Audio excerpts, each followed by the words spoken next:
एक सर्द रात थी और आसमान से नरम नरम बर्फ के गाले जमीन पर गिर रहे थे। हर तरफ सफेद चादर फैली हुई थी और खामोशी ऐसी थी कि जैसे दुनिया थम सी गई हो। अलिमा खिड़की के पास खड़ी बाहर के मंजर को देख रही थी। इसके हाथों में एक गर्म कॉफी का कप था जिसकी भाप सर्दी को शिकस्त देने की कोशिश कर रही थी। शहराम, जो गांव से वापस आया था, अपने घर के करीब अलिमा के घर के सामने बर्फ में खड़ा हुआ था।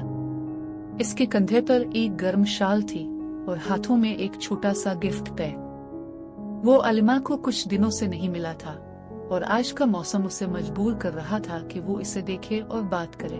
अलिमा, इसने हल्की आवाज में पुकारा, लेकिन आवाज बर्फबारी के शोर में दब गई। अलिमा ने इसे देखा तो मुस्कुराती हुई बाहर आ गई। शहराम, इस सर्दी में यहाँ? उसने हैरत से पूछा। तुमसे मिलने आया हूँ। ये बर्फबारी और ये रात, ये सब कुछ तुम्हारे बगैर नामुकम्मल लग रहा था। अलिमा की मुस्कुराहट गहरी हो गई। तुम वाकई अजीब हो, लेकिन खूबसूरत मौसम है ना? हाँ, लेकिन ये तब खूबसूरत हो जाता है जब तुम मेरे साथ हो, शहराम ने शरारती अंदाज में कहा। दोनों बर्फ में चलते हुए करीब के पार्क की तरफ निकल गए।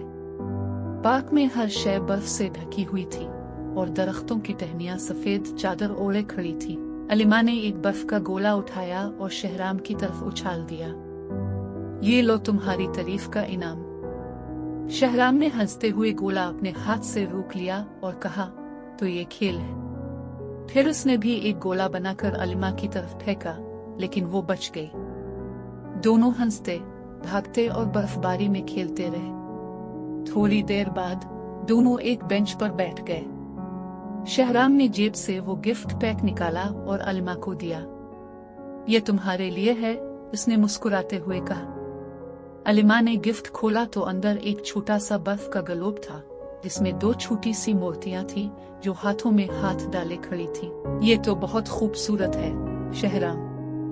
शुक्रिया, अलिमा की आंखें खुशी से चमकने लगी। ये इसलिए कि तुम्हें हमेशा याद रहे कि जिंदगी का हर मौसम खूबसूरत हो सकता है अगर हम उसे सही लोगों के साथ गुजारी, शहराम ने नरमी से कहा। अलिमा ने जवाब में सिर्फ मुस्कुराकर इस बात में सर हिलाया।